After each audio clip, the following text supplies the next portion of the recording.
ખાલી નામ આપવા થકી પોતે પુરવાર ના થઈ શકે તો આ દસ્તાવેજ બોલે છે જીઆરઆઈ જ્યુરિસ્ડિક્શન ઇન્ડિયા. આ શબ્દની અર્થઘટન તમે જાણો. વિશ્વની અંદરમાં જીઆરઆઈ આ ઇન્ડિયાની અંદરમાં રૂલિંગ વ્યવહારમાં દસ્તાવેજ બોલે છે. 10 રૂપિયાની પ્રોમિસિસ કરન્સી દસ્તાવેજ બોલે છે અંગ્રેજ સમયના શાસનમાં. તો GR UK કેમ ના લખ્યું? બ્રિટનની અંદરમાં તો રૂલિંગ વ્યવહારમાં ચાલુ હતું. ઇંગ્લેન્ડ, અમેરિકા, જાપાન બધા દેશોની અંદરમાં ચાલુ રૂલિંગ વ્યવહારમાં છે. વચન ચિઠ્ઠીઓ છે, દસ્તાવેજો છે. અમેરિકામાં ડોલર છે, રશિયામાં રૂબલ છે, પાકિસ્તાન છે જે તે આની અંદરમાં રૂપિયો ચાલે છે, પછી જે તે દિનાર છે.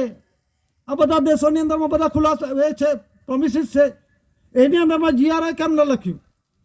અત્યારનો $1 અંદરમાં જો જે તે એરિયા વિસ્તારને જે તે દેશની અંદરમાં જે રૂલિંગ વ્યવહારની અંદરમાં એવા કોઈ પુરાવા દાવો કે GRI શબ્દ લખેલો હોય કે GR UK કે GR USSR કે GR USA કે GR ચાઇના કે GR ફ્રાન્સ આ લખેલું હોવું જોઈએ.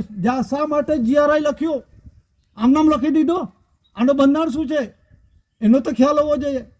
તો જ્યુરિસ્ડિક્શન ઇન્ડિયાનો મતલબ થાય છે રાજાઓનો રાજા, શહેનશાહનો શહેનશાહ, સરકારનો સરકાર, દેવાદી દેવ, first lord of the treasury. 80 કોર કે CC દાદા 30/4/69 UK પ્રસિદ્ધિ થઈ છે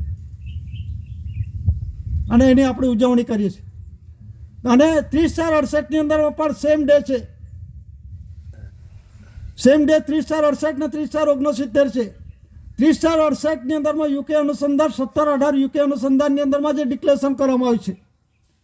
દાદાને ધ રેસ રિડક્શન બોર્ડ, દાદા ખુદ બોર્ડ છે, 17નો જજમેન્ટ છે, 17નો 18 છે. એ આમનામાં આંકડા નથી આપ્યા, એ વારસાઈ પુરવાર કરી છે ને પ્રમાણે સાબિતને પુરવાર થયેલું છે. તો 17ની અંદરમાં દાદાને વિશ્વ નોન જ્યુડિશિયલ વિશ્વ વીટો પાવર્સ છે અને કુદરતી વ્યવસ્થા છે. એની સામે કોન્સિલેશન સમિતિ કે કોઈ પણ પ્રકારની કાર્યવાહી થઈ શકે નહીં કે કંઈ કુદરતી વ્યવસ્થા છે, કોઈ પણ પ્રકારની એના સામે કાર્યવાહી થઈ શકે નહીં. અને 18 છે ધ રેસન્સબલ કોન્સિલેશન સમિતિને જે વિશ્વ attorney general power, administrative powers, role court power, administration powers, serpent પાવર્સની અંદરમાં ઇન્ક્રીઝ કરી શકે છે. હવે કદાચ તમને એવું લાગે કે બોલવા થકી